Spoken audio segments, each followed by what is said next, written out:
에덴 동산에서 쫓겨난 아담의 희망은 에덴 동산에 있을 때 하나님께서 약속하셨던 여자의 후손에게 있었습니다.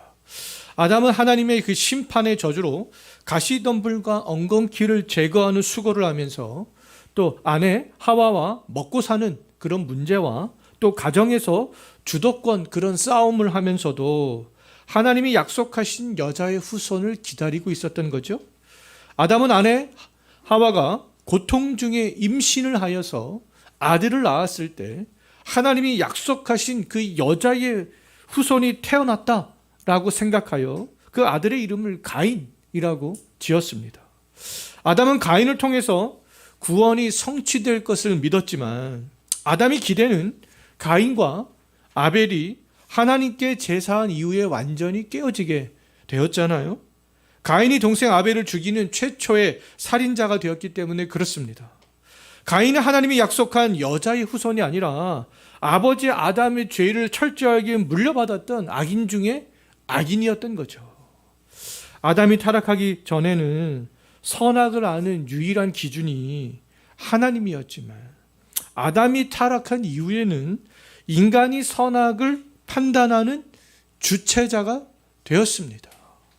이제 인간은 자기가 하고 싶은 것, 자기가 옳다고 생각하는 것을 선이라고 생각하면서 살아가게 되었던 것이죠. 그래서 가인도 자기가 하고 싶은 대로 아벨을 죽였던 것이 아니겠습니까? 이런 아담과 가인을 거친 그런 자기가 선악을 판단하는 주체자가 된 그러한 모습들이 오늘날까지 이어져 오고 있고요. 예수 그리스도께서 재림하시는 그날까지 계속될 것입니다. 자, 얼마 전에 미국 대선 투표가 있었잖아요. 그 투표가 진행이 될 때 어떤 사람이 선거 유세장에서 예수님은 왕입니다. 이렇게 외치자 어느 한 진영에서는 맞장구를 치면서 예수님이 우리의 왕이 맞습니다 라고 했지만 또 다른 한 진영에서는요, 이곳에서는 그런 말 하지 말라 라고 하면서 그런 말을 할 거면 다른 곳으로 가라 이렇게 얘기하는 영상을 봤습니다. 정치가 종교와 일치될 수는 없지만 정치하는 사람들과 그 지지자들이 어떤 가치관을 가지고 있느냐, 이것은 굉장히 중요한 문제가 되는 거 아니겠습니까? 성경의 가치를 인정하는 사람들은 부족하지만 그래도 하나님의 기준에서 선악을 생각을 하려고 하는 그런 마음이 있잖아요. 하지만 그 반대의 사람들은, 예수님을 나의 왕으로 인정하지 않는 그 반대의 사람들은 여전히 가인처럼 인간 자신이 선악을 판단하는 그런 주체가 되고 있습니다. 인간이 선악을 판단하는 그런 주체가 되는 순간 생물학적 어떤 성 정체성의 파괴, 생명의 자기결정권을 강조하는 현상으로 인해서 어떤 낙태의 보편화, 남편은 아내를 죽기까지 사랑하고 아내는 자발적으로 남편의 권위에 복종할 것을 말하는 성경의 어떠한 결혼 관계의 가르침의 부정, 의인의 인권보다 죄인의 인권이 더 강조가 되는 그런 사회들, 권위의 어떤 부정으로 인하여서 사회와 가정과 학교 등이 붕괴가 되어져가는 그런 현상들, 소수의 자유를 위해서 다수의 자유를 무시하는 그런 현상들, 진리가 주관화되는 그런 현상들이 더욱더 발생하게 될 수밖에 없습니다. 인간이 이렇게 선악을 판단하는 주체자가 된 것은 아담의 타락 이후부터 있어왔던 그런 현상이고요.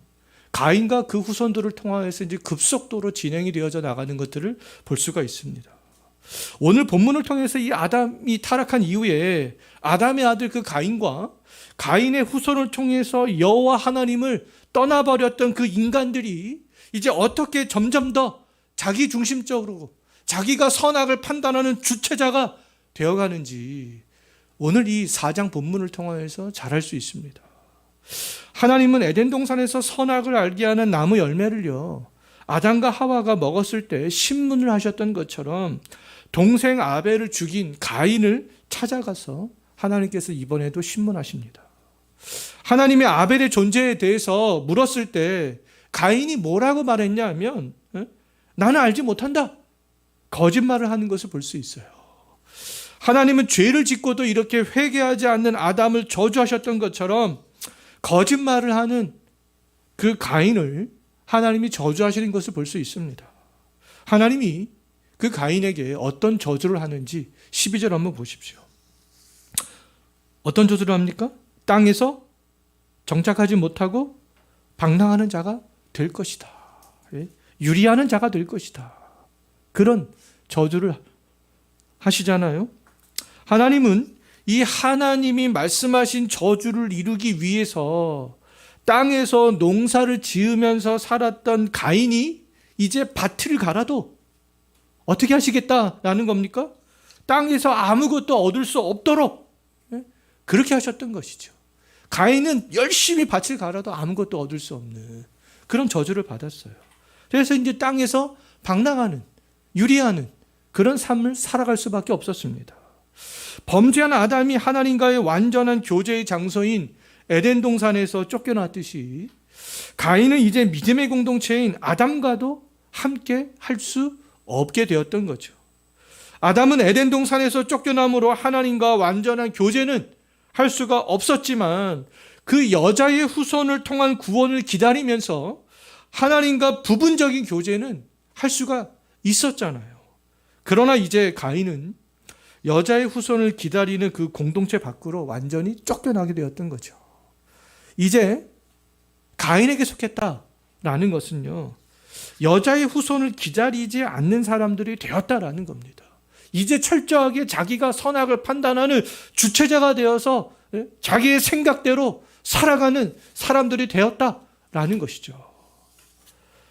믿음의 공동체에서 쫓겨나 방랑자의 삶을 살게 된 가인이 하나님께로부터 저주의 말씀을 듣고 어떤 반응을 보이는지 13절 한번 보십시오. 가인은 자기가 받은 죄값이 너무 크다. 하나님께 불평하는 것을 볼 수 있어요. 가인은 선악을 판단하는 것에 주체자가 되었던 것이죠. 만약에 하나님께로부터 그런 저주를 받았으면 자기가 그 저주받는 걸 생각하면서 하나님의 존재를 생각하면서 회개하고 뉘우치고 그런 것이 맞잖아요. 근데 자기가 딱 생각을 해보니까 하나님께서 그렇게 분명히 판결을 하셨음에도 불구하고 이거는 너무 과한 거 아니야? 이렇게 생각을 했던 거죠.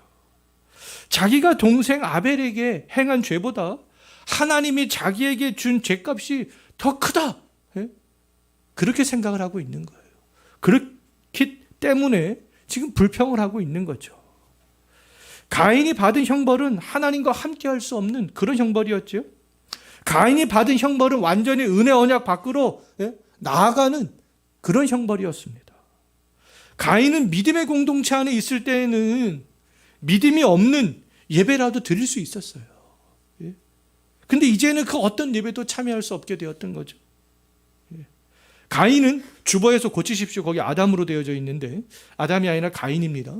자, 가인은 이제는 경건의 모양조차도 가질 수 없게 되었어요. 하나님의 은혜가 공급되는 언약 공동체에서 이제 완전하게 떨어져 나갔기 때문에 그렇습니다. 가인은 하나님 없이 이제 살아가는 최초의 사람이 되었던 거예요. 하나님이 없어도 자기가 선악을 판단하면서 철저하게 살아가는 최초의 사람이 되었던 거죠. 피조물인 인간이 하나님께 받은 형벌 중에 가장 큰 형벌은 하나님의 존전에 서지 못하는 거 아니겠어요? 불신자들은 이미 하나님의 가장 큰 형벌을 받고 있는 겁니다. 철저하게 자기가 선악을 판단하는 주체가 되어서 살아가고 있는 거 아니겠어요? 예수님께서 재림하시는 그날에 받을 영원한 형벌들을 미리 경험하고 있는 거죠. 아담은 에덴 동산에서 쫓겨났음에도 여자의 후손을 기다리는 그 믿음을 통해서 하나님이 주시는 은혜를 경험할 수가 있었지만 가인은 완전히 하나님의 울타리 안에서 떠나는 그 형벌을 받게 되었던 거예요. 하나님의 보호를 받지 못하고 믿음의 공동체에서 떠나게 되었던 가인은 이제 더 철저하게 자기중심적으로 살게 되는 것을 볼 수 있습니다. 하나님은 가인이 어떤 삶을 살든지 관여하지 않으시고 상실한 마음대로 살도록 내버려 두시는 것을 볼 수 있어요. 형벌 중에 가장 큰 형벌은 우리가 물질이 없는 것이 아니라 하나님이 우리의 삶 속에서 관여하지 않으시는 거잖아요. 그냥 너 그렇게 살아. 로마서 1장 28절에서 분명히 그렇게 말씀하고 있죠. 관여하지 않으십니다. 내가 선악을 판별하는 주체자가 되어서 마음대로 살더라도 하나님이 그냥 그대로 내버려 두시는 것이죠. 언약의 공동체 밖에 있는 사람들에게는요.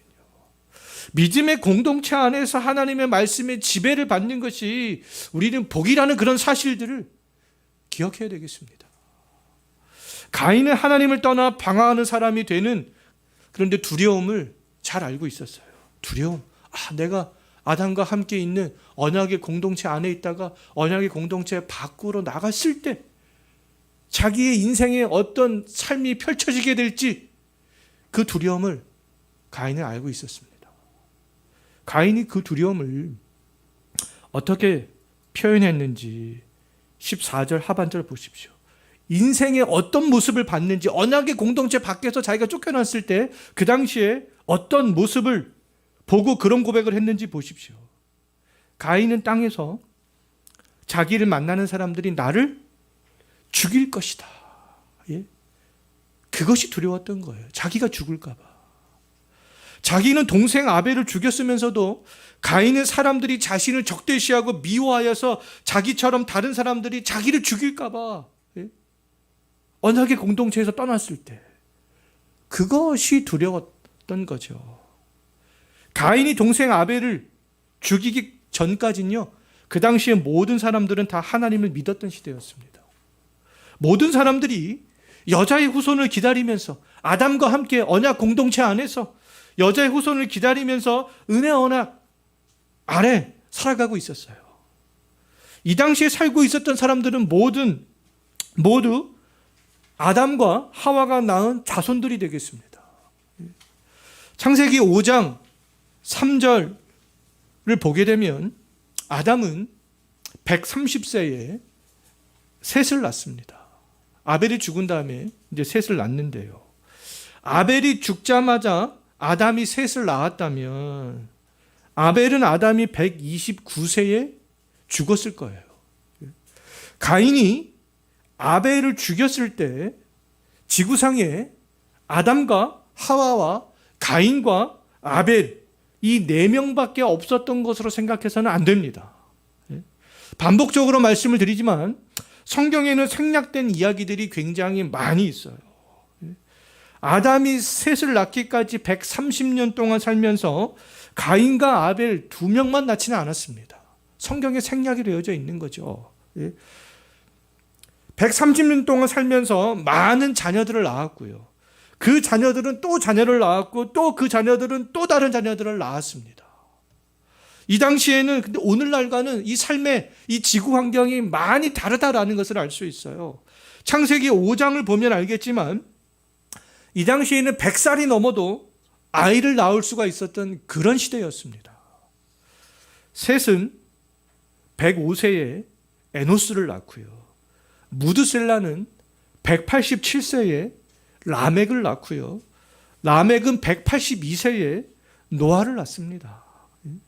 이 당시에는요, 인류의 생육과 번성이 오늘날과 비교할 수 없을 정도로 강력했고 왕성했던 거죠. 130년 동안 아담과 하와가 자손을 낳고 그 사람들이 또 자손을 낳고 얼마나 많은 자손들이 그 당시에 살아가고 있었겠어요. 가인이 다른 사람들이 자기를 죽일까 봐 두려워했던 것은 이미 많은 사람들이 살고 있었기 때문에 그랬던 거죠. 이 당시 살았던 모든 사람들은 아담과 하와가 낳은 다 형제들이었습니다. 가인은 다른 형제들이 그럼 자기를 죽일까 봐 두려웠던 거예요. 가인은 아벨을 죽인 살인자요, 하나님의 저주를 받고 쫓겨나 방황하는 사람으로 그 당시에 모든 사람들에게 다 낙인이 콱 찍혔기 때문에 그렇습니다. 사람들이 나를 볼 때 아벨을 죽인 살인자, 하나님의 저주를 받고 쫓겨난 저 사람, 다 알고 있었던 거죠. 가인이 하나님의 면전에서 추방을 당해서 은혜 언약 아래 있는 공동체에서 쫓겨나는 것을 두려워했던 이유. 내가 이제 하나님께 예배할 수도 없구나. 내가 이 언약의 공동체 안에 함께할 수도 없구나. 아버지 아담과 하와와 함께할 수 없구나. 그것 때문이 아니었어요.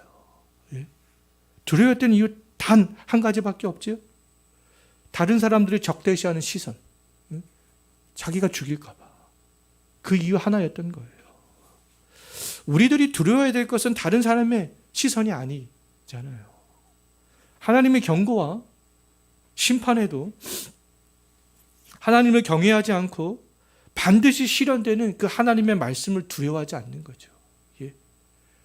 하나님께서 말씀하시는 그 말씀에 우리가 선악이 무엇인가 그 말씀에 기울이지 않고 내가 좋은 대로, 내가 하고 싶은 대로 그렇게 선택과 결정을 해 나가는 것이, 그것이 더 두려운 일들이 나는 것입니다.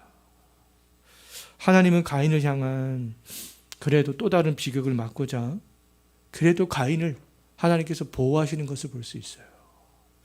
하나님이 가인을 어떻게 보호하셨는가? 15절 한번 보십시오. 가인에게 하나님께서 무엇을 주셨습니까? 하나의 표를 주셨죠. 근데 이 표가 구체적으로 어떤 표인지는 알 수가 없습니다. 그런데 사람들은 가인이 가진 그 표를 다 알아볼 수 있었어요. 사람들은 가인에게 있는 표를 보고 하나님이 경고하신 말씀을 기억할 수 있었습니다. 하나님은 가인에게 표를 주면서 가인을 죽이는 자는 벌을 7배나 받을 것을 말씀하셨기 때문에 그렇습니다. 그러면 사람들은 혹시라도 길에서 가인을 딱 만났을 때 가인에게 있는 표를 받겠죠? 그 표를 보면서 하나님의 말씀을 기억할 수 있었습니다. 가인을 죽이면 하나님이 7배의 벌을 주신다고 했는데 그 경고의 말씀을 기억했던 것이죠. 그것 때문에 가인에게 그 어떤 해도 가하지 않았던 겁니다. 그렇다면 하나님은 가인에게 그 표를 주면서까지 가인을 왜 보호하셨을까? 17세기 영국의 목사였던 매튜 헨리는요, 하나님이 가인을 저주하신 말씀이 이루어지기 위함이다. 그래서 가인을 보호하신 것이다. 이렇게 그의 주석에서 이야기하고 있습니다. 가인이 땅에서 피하며 유리하는 자, 하나님께서 가인에게 그런 형벌을 내리셨잖아요. 그 가인이 땅에서 피하며 방랑하는 방랑자의 삶을 살아가기 위해서는 가인이 살아있어야 된다라는 거죠. 가인은 하나님의 심판의 저주 가운데 밭을 갈아도 땅에서 정당한 소출을 얻지 못하고 사람들의 적대시하는 그 시선 속에서 유리하는 고통의 삶을 살아야 했기 때문에 그렇습니다. 이런 고통이 얼마나 심하겠어요. 연예인들은 이런 사람들의 시선 때문에 심지어 자살까지 하는 거 아니겠습니까? 그 고통이 너무나 심하기 때문에. 사람들의 시선. 가인이 즉시 죽는 것보다 하나님의 심판의 저주 가운데 사는 것이 더 큰 고통의 형벌이었던 거죠. 그렇다면 가인이 하나님이 내린 심판의 저주 가운데 살아갔을까? 방랑하며 죽을 때까지 그런 삶을 살았을까? 가인은 어떤 삶을 살았는지 16절 한번 보십시오. 어떤 삶을 살아갔습니까? 여호와 앞을 떠나서 에덴 동쪽 놋 땅에 거주했다. 가인은 하나님의 심판의 저주대로 여호와를 떠났습니다. 더 이상 언약의 공동체 안에 머무를 수가 없었던 거죠. 그러나 땅에서 유리하는 삶을 사는 것은 지금 거부하고 있는 것을 볼 수가 있어요. 가인은 처음부터 계속 하나님의 말씀을 거부합니다. 자기가 선악을 판단하는 주체자가 되어서 그렇게 계속 살아가고 있는 것들을 볼 수 있죠. 가인이 하나님을 떠나는 것, 아버지가 있는 언약 공동체에서 떠나는 것은 어려운 문제가 아니었어요. 가인에게는. 왜요?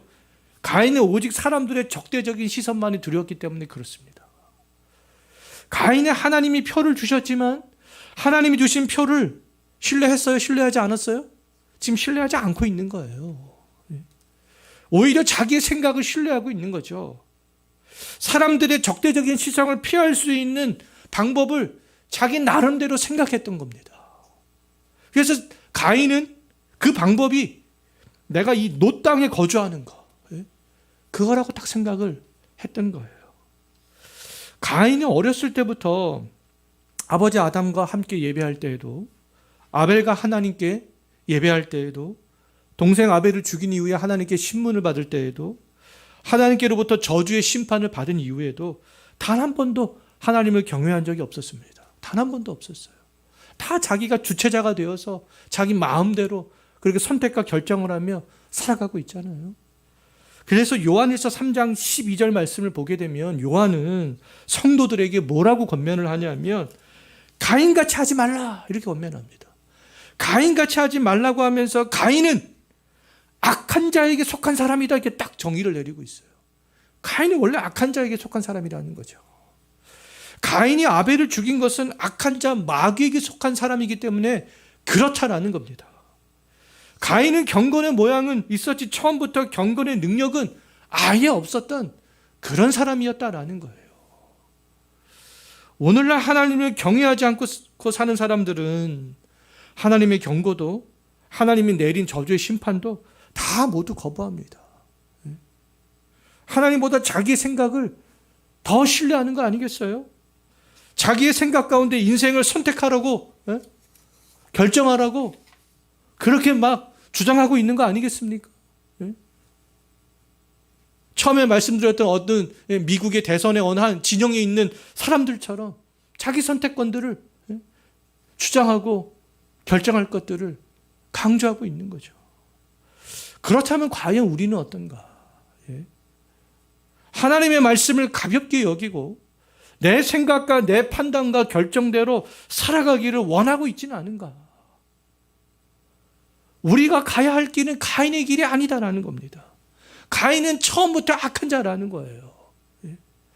내 생각과 내 판단을 의뢰해서는 안 된다라는 겁니다.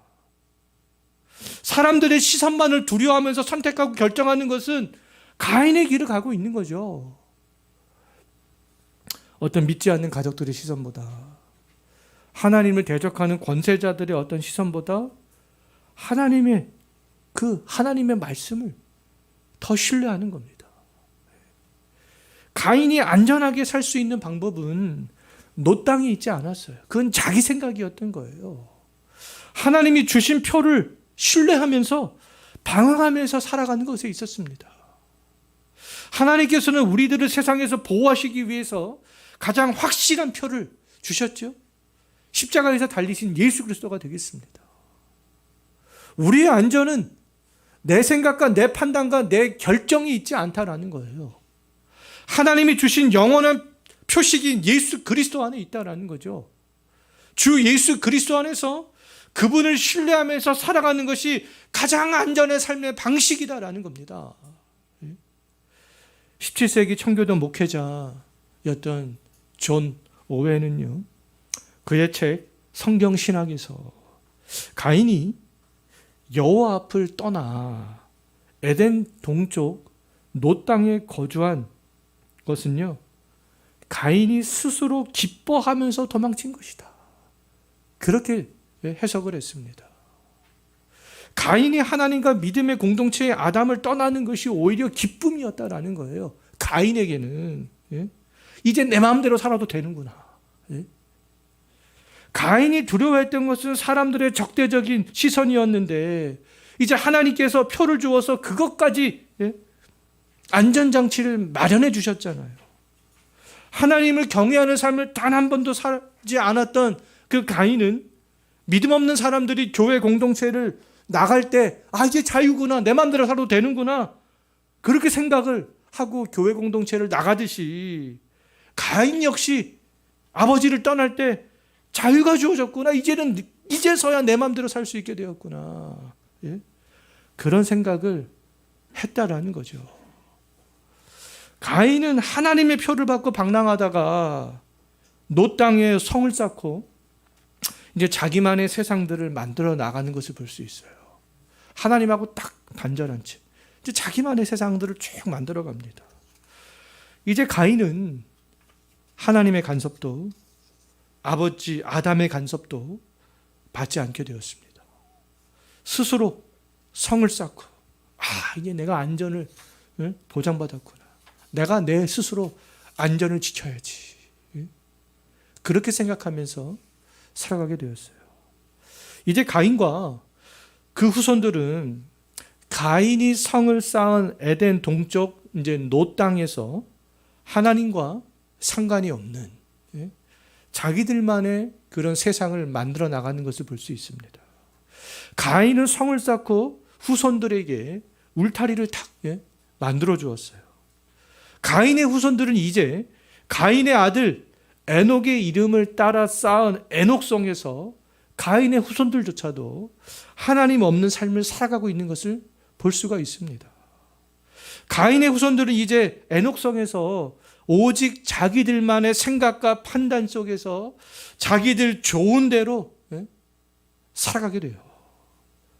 가인의 후손들이 이제 그 에녹성을 바탕으로 해서 하나님이 없는 문명을 발전시켜 나갑니다. 몇 가지로 발전시켜 나가는데요. 첫째는 경건의 모양만 가진 문명을 발전시켜 나가는 것을 볼 수 있어요. 자, 가인은 이제 에녹, 자기의 아들의 이름을 따라 에녹을 낳고 그 성을 에녹성이라고 지었는데요. 가인이 에녹을 낳고 에녹은 또 이랏을 낳고 또 이랏이 누구를 낳았는지 18절 한번 보십시오. 누구를 낳았습니까? 무후야엘을 낳았어요.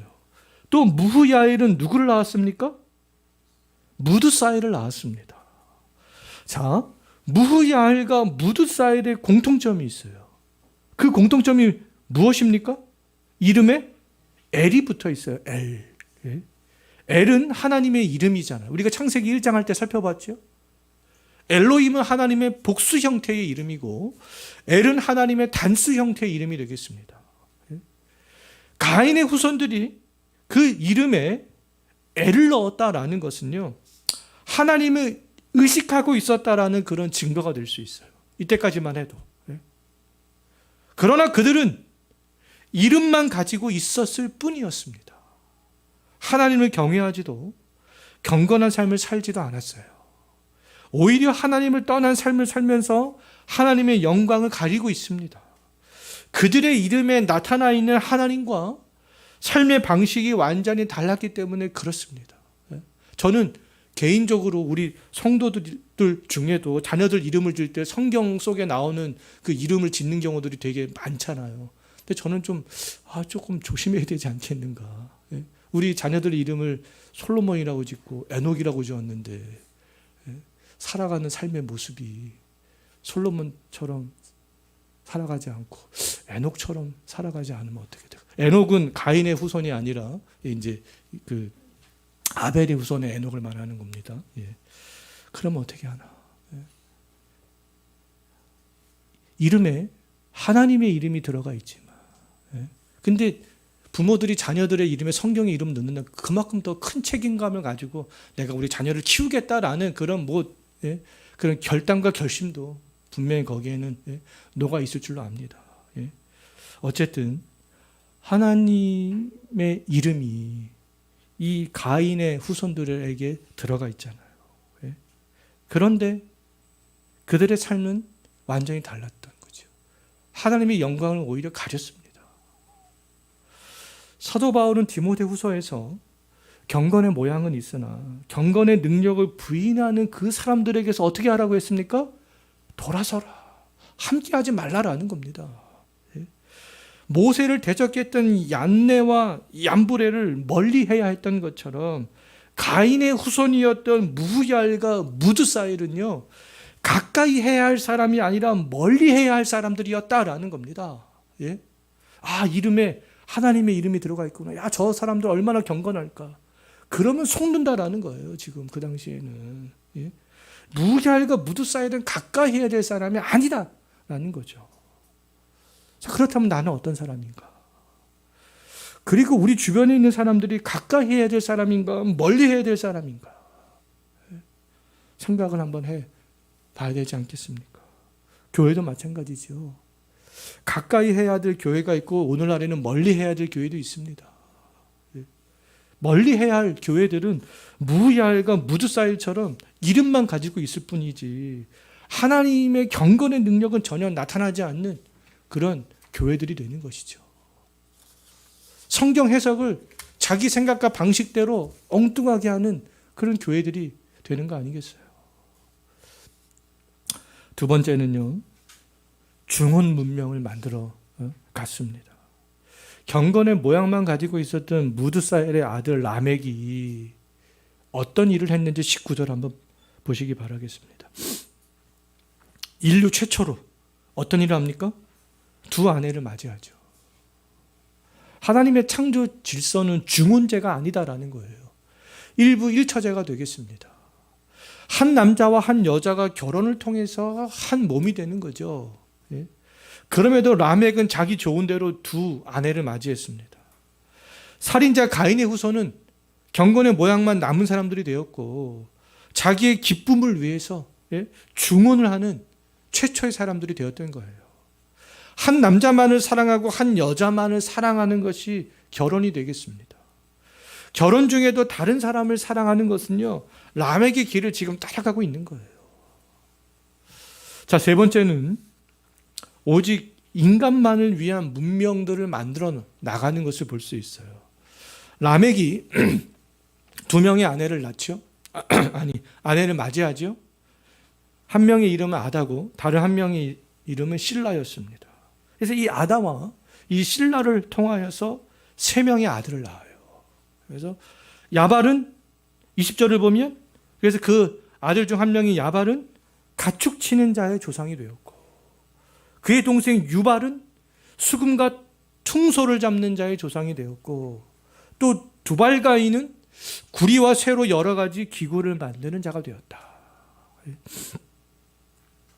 어떤 사람들은 이것을 보면서 인간을 위한 문명을 이렇게 만들어 발전시키면 좋은 것이 아닌가요? 라고 말할 수 있었습니다. 이것이 무엇이 문제가 될 수 있나요? 이렇게 생각할 수 있어요. 그런데 그 말들이 일리가 있습니다. 하나님의 일반 은혜는 불신자의 영역도 다 포함을 하기 때문에 그런 거죠. 지금도 불신자들이 과학의 영역, 의학의 영역을 발전시키고 있잖아요. 하나님은 가인의 후손들을 통해서 인류 문명을 발전시켜 나가는 것을 허락하셨습니다. 하나님의 이 창조 세계의 비밀들을 더욱더 밝혀내는 것들을 허락하셨던 거죠. 그럼에도 문제가 되는 것은 뭐냐면 이들이 하나님이 없이 하나님을 완전히 배제한 상태에서 오직 인간의 기쁨과 즐거움만을 위해서 문명을 발전시켜 나갔다라는 겁니다. 우리가 그 사실을 알 수 있는 이유가 있는데요. 보통 족보에는 성경에 나오는 족보에는 여자의 이름이 들어가지 않습니다. 예수님의 족보에 들어간 어떤 다말, 라합, 룻, 밧세바처럼 어떤 중요한 인물들은 들어가는 그런 경우도 있었어요. 그런데 여자의 이름이 족보에 들어가는 것은 일반적이지 않습니다. 들어가지 않아요. 근데 오늘 본문에 보면 라멕이 실라에게서 낳은 딸 이름이 들어가 있습니다. 그 이름이 무엇인지 22절 한번 보십시오. 딸 이름이 뭐라고 되어져 있어요? 나아마. 딸이 나아마 한 명뿐만은 아니었을 텐데 수많은 딸들이 있었을 텐데 왜 나아마의 이름을 넣었을까? 그 나아마의 이름을 넣은 모세가 기록을 할 때 나아마의 이름을 넣은 이유가 있습니다. 이 나아마의 우리가 이름의 뜻을 보면 알 수 있는데요. 나아마가 갖고 있는 이름의 뜻은 즐거운, 유쾌한 이런 뜻을 갖고 있어요. 라멕은 그러면 아들을 통해서 그 문명이 발전되어져 나가는 것을 보면서 어떤 마음을 가졌다라는 겁니까? 즐거웠다라는 거예요. 기뻤다라는 것이죠. 하나님이 없음에도, 그 가운데는 하나님이 없음에도 인간의 삶이 발전이 되고 편해지는 것을 보고 그냥 좋았다라는 겁니다. 나는 하나님은 없어도 돼. 예? 이런 문명이 발전시켜 나가는 거 얼마나 좋아. 근데 하나님이 없는 문명의 발전은 하나님과 더욱더 멀어지게 만들 뿐입니다. 문명의 발전, 이 문화의 발전은 하나님 안에서 이루어져야 의미가 있는 거 아니겠어요? 분명히 람에게 아들들은 가축으로 수금과 퉁소와 같은 음악으로 구리와 새로 만든 연장으로 하나님을 반역하는데 사용했을 겁니다. 자기들만의 기쁨을 위해서 사용했을 거예요. 자, 이제 네 번째는 이제 죄를 부끄러워하는 문화들을 만들어 나가는 것을 볼 수 있어요. 죄를 지어도 이제 부끄러워하지 않습니다. 당당한 그런 모습들을 볼 수 있어요. 라멕은 자기의 아들들이 이렇게 문명, 문화를 발전시켜 나가는 것을 보면서 기뻐했습니다. 좋아했죠.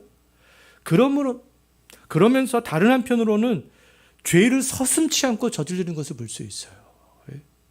23절을 보게 되면 라멕은요, 죄를 짓고도 두 아내를 부릅니다. 두 아내 앞에서 자기가 어떤 죄를 저질렀는지 지금 자랑하는 것을 볼 수 있어요. 라멕이 저지른 죄가 어떤 죄를 저질렀습니까? 살인죄를 저질렀죠. 자기에게 상처를 입힌 소년을 내가 죽였다. 자기 아내를, 두 명의 아내를 불러놓고 소년이 남에게 상처를 입혔다 할지라도 얼마나 큰 상처를 입혔겠어요. 이것은 남에게 포악성을 잘 드러내는 것이 아니겠습니까? 소년도 자기의 친족일 텐데 그 당시에 얼마나 포악했으면. 하나님은 가인에게 표를 주었지만 라멕은 하나님이 없어도 나는 나 스스로 잘 보호할 수 있어. 이렇게 우리 아들들이 이렇게 많은 문화와 문명을 발전시켜 나가는데 나는 이제 스스로 내가 잘 보호할 수 있어 라고 생각했기 때문에 24절에서 라멕이 어떤 주장을 하고 있어요. 가인을 위하여는 벌이 7배일진. 이거는 하나님께서 말씀하신 거잖아요. 근데 라멕은 스스로 말합니다. 나 라멕을 위해서는 벌이 77배야. 그렇게 주장하는 것을 볼 수 있어요. 그러니까 라멕은 자기에게 해를 입히는 사람은 자기가 그렇게 스스로 보복하겠다라는 거죠.